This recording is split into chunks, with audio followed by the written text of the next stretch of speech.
when I was a kid, and it was just always like oxygen to me. I love to sing. I love playing piano. And in middle school, I started playing flute with band, and that was when music really hooked me in.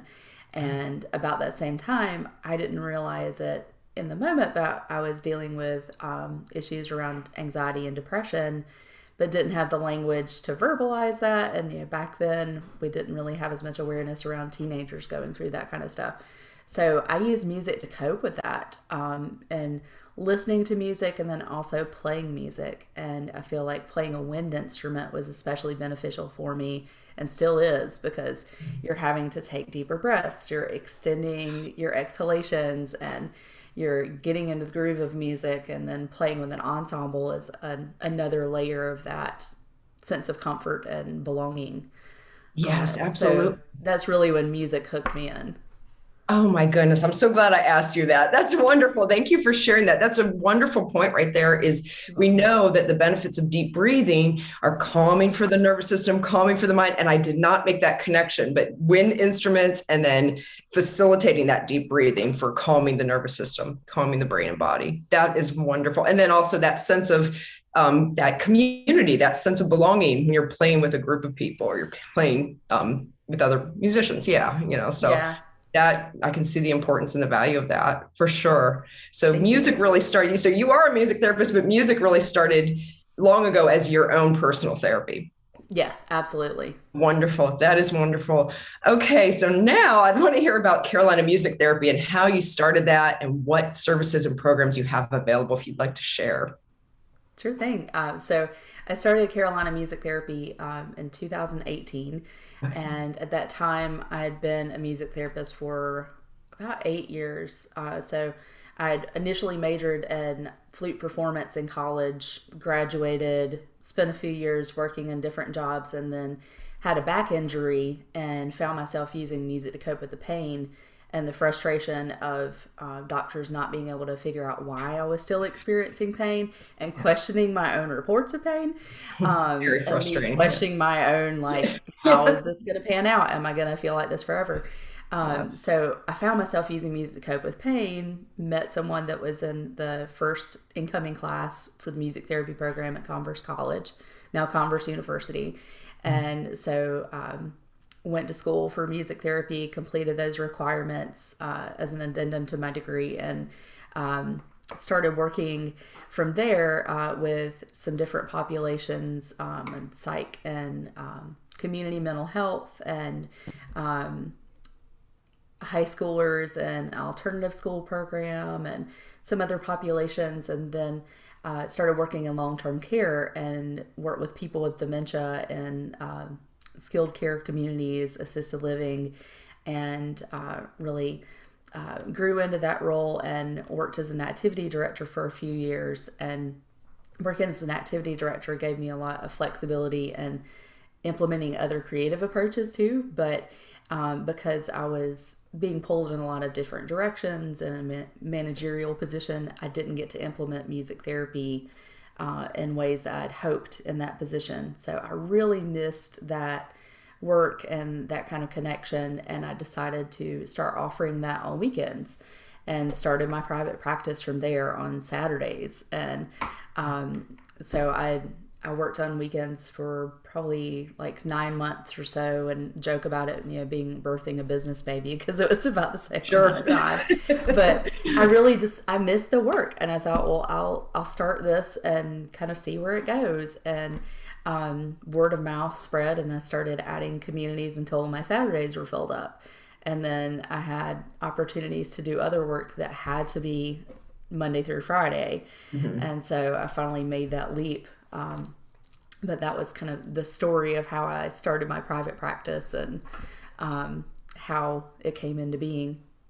Oh, that's wonderful. It's funny how we start out small. We just kind of put the feelers out there, and if it's meant to be, Mm-hmm. it absolutely takes off. So that's beautiful. Yeah, good to hear that. I'm glad that Thanks, it's Amy. taken off for you. Yeah. Is there a particular diagnoses or group of patients or clients or age group, anyone that you really resonate with the most? Is there some particular group that really sticks out for you as being one of your favorite to work with? Anxiety is definitely one. Mm-hmm. I think there's so many ways in which music can help us calm our nervous system and self-regulate and connect with others and establish that sense of safety and belonging. And again, with wind instruments, like we were talking about earlier, singing are great ways to stimulate the vagus nerve and like extend that exhalation. And it's, there's so many easy go-to things that can be fun, that can integrate music that someone already loves and has an existing familiarity with. So that tends to be the population that I most resonate with right now.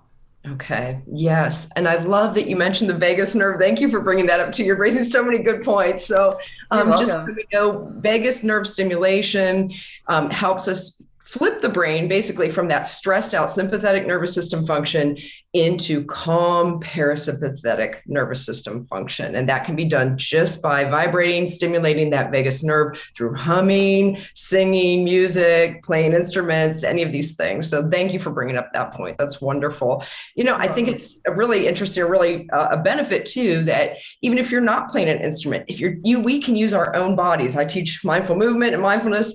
With music, you can use your own voice, singing, humming, to create that therapeutic effect as well. You don't even have to be playing an instrument necessarily. So that's a wonderful point. Thank you. Yes, you're Yeah, welcome. very cool. Well, Alison, will you share specific programs that you offer? Just services and programs that Carolina Music Therapy offers. I offer group programs in music therapy as well as one-on-one sessions. So Okay. in groups, they're groups that I facilitate across the upstate South Carolina area, and I go to communities or to programs to do those sessions. I also offer one-on-one sessions at Converse University and the music therapy clinic there. Yes. So I see clients through that program in the Lawson Academy.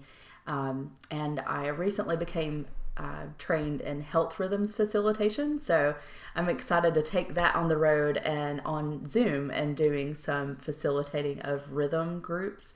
And Oh, the yeah. protocol is designed to boost team building, boost group cohesion, and is shown clinically to improve immune system function and reduce stress response and so many other good things. It's a research-based program that's been around for 20 years. So Oh, fascinating. yeah. I love hearing that. Very And so cool. that's more Very of a cool. music and wellness approach. And I Yes. do offer some occasional music and wellness events and workshops too. Okay. And also, if you wanted to mention the Compose Yourself self-care group on Yeah, Facebook that you have, I love it. I'm a member of that too. thank So you. yeah, just to kind of share that, a little bit about that. Sure. So that was another direction that I kind of decided to dip my toe into and see, like, are there other people who really lean into music to cope with things, or mental health management, that kind of thing. And it seems like the answer is definitely yes. Like, there's so many people who listen to music when they're stressed out, or listen to music when they need a good cry, or there's so many ways that we can use music to modulate our mood, but often we don't think about that. Like, it blows my mind as an 80s kid now that we have like billions of songs in the palm of our hand. We don't have to make a mixtape or like risk using LimeWire and destroying our Right. computer to download songs, or send a penny into BMG or Columbia House and wait for our 12 Right. CDs to arrive. But yeah, it blows my mind that we have such access to music now, and there's Yes. issues with that, and ways to make sure artists are compensated, of course, but we have so much access to music, and we often don't think about it. And music can be a powerful way to modulate our mood and affect our energy level and affect our nervous system. So Absolutely. composure self-care is all about like, try this at home self-care approaches, things that you can try with music that you already listen to, ways of intentionally listening to music and choosing music that you want to enjoy, and different exercises that you can try with music, like box breathing with music, things like that. And then, of course, some humor peppered in too, because humor is a great thing for mental health as well. Absolutely. Very cool. I know in the kids yoga classes and groups and even one-on-one that I do, sometimes I'll bring in a big djembe drum or shakers, just add some instruments, and it just changes the whole energy of that class that day. The kids love it. Nobody has to be a professional musician. We just pass the instruments around, we play, we have fun with it. Yes. We're also working on a lot of auditory processing and just listening skills and impulse control. So I'll play a rhythm, and then when I stop, they have to freeze. So just from my standpoint, that's how I'm kind of incorporating some therapeutic elements into music and yoga together. That sounds really cool. It's really helpful. And what an attention grabber. I mean, you have a room full of kids and here's this big djembe drum, you have their full attention at that point. Everybody play it. Yeah. Very cool. Very cool. Is there a favorite genre that you have, just out of curiosity? Hard to say. It depends on the day and my mood. Yes. But I tend to gravitate toward jam bands. Yeah. Like Grateful Dead, Dave Matthews Band, Fish. Like, I really enjoy music from that genre, but I like lots of types of music. Absolutely. Yeah, same here. I always wonder, I ask people, what do you get the most out of music, the rhythm or the lyrics? For therapeutic aspects, when we're talking about music as therapy, for whatever reason, the lyrics are what speak to me. Like, I get the benefit out of music through relating to what the singer is saying and the message of the song. Some people get more of it, more of the benefits from just the rhythm. They have no idea what the lyrics are. They don't want to pay attention to that. So it's just kind of interesting how two different approaches to music and how they can both be therapeutic for people, for listeners. Yeah. I think it depends on what I might be going through, or if I'm using it for a client, what their goals are.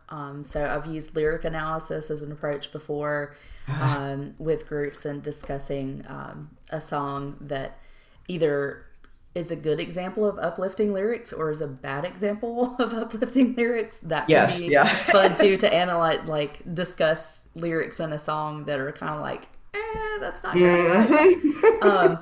But definitely looking at lyrics and talking about what words stand out, that kind of thing can be useful. But then conversely, if we're working on gross motor skills or gait rehabilitation, that kind of thing, then music with a strong, steady pulse is super important. And maybe even it needs to be instrumental instead of having words, because instrumental music doesn't require your brain to be processing the lyrics or trying to make sense of them. I love it's fascinating. All those areas of the brain, so many different areas of the brain. And then there's the layers of timbre and like the instruments that are used, and the layers of sound production. You can hear certain songs from different decades and kind of be able to guess, if this was from the 60s or the 70s or 80s, just by the different types of sounds and like how they mic'd the instruments and how it was recorded and that kind of thing. There's so many layers to dig into. Very cool. I know as a teenager, music was my therapy as well. It was everything. And that has not changed. Teenagers really battling with a lot of depression and anxiety, especially right now. So to have music there as a resource is always wonderful. Yeah, just a wonderful outlet for our kids. So, yeah. Have you ever had a client who had no history of playing any instruments, and after working with you felt inspired to start learning how to play something? Do you kind of run into that? I had a client a good number of years back who he was very young at the time. I think he was probably 6 years old or so. And he was diagnosed with autism, and we use some instruments in his sessions to support goals like completing 3-step directions or impulse control and some other things like that. But he really gravitated toward the piano and went on to take piano lessons after that. Awesome. Wow. Yeah. Wonderful. Yeah. That is so important. A lot of my work with kids is with the autism population. And so that rhythm, establishing that rhythm, like you said, following directions, different steps, just having that calming beat. If, like, for example, the drum, making that heartbeat sound, calm our nervous systems and help with sensory processing. And just so many good things there coming from that. So, well, wonderful. Oh my goodness. Thank you so much. Would you mind playing something for us? You're welcome. welcome. And absolutely, yes. So I have my ukulele here. Oh, fun. Okay. Which is a super fun instrument, and it's hard to take the ukulele too seriously. You know, it's one of those instruments that just has a fun nature. There's a song that made its rounds, especially 2 years ago, by an Australian music therapist named Alison Hughey. Okay. And she is awesome and very much focuses on music in the brain and music and ADHD and autism. And she shared this video of every little cell in my body is happy. Oh, wow. Okay. So a great song to kind of internalize a positive thought and safety. And it's set to a familiar melody. Every little cell in my body is happy. Every little cell in my body is well. Every little cell in my body is happy. Every little cell in my body is well. I'm so glad every little cell in my body is happy and well. I'm so glad every little cell in my body is happy and well. Every little cell in my body is happy. Every little cell in my body is well. Every little cell in my body is happy. Every little cell in my body is well. Yes. Woo! Thank you. So every cell in my body is happy now. Thank you. Yes. Thank you. You cannot be happy when you hear that. Very cool. Very cool. Well, Alison, thank you so much. Thank you for sharing all this wonderful information. I will put all the links to anything you want to share, your programs, how people can contact you and reach out in the bottom of the podcast at the end here. So we'll make sure that anyone who wants to can get in touch with you. Awesome. Thank you, Amy. All right. Thank you so much. Take care. And we'll see you next time. Thanks for being on the show. I appreciate it. Thank you. Bye.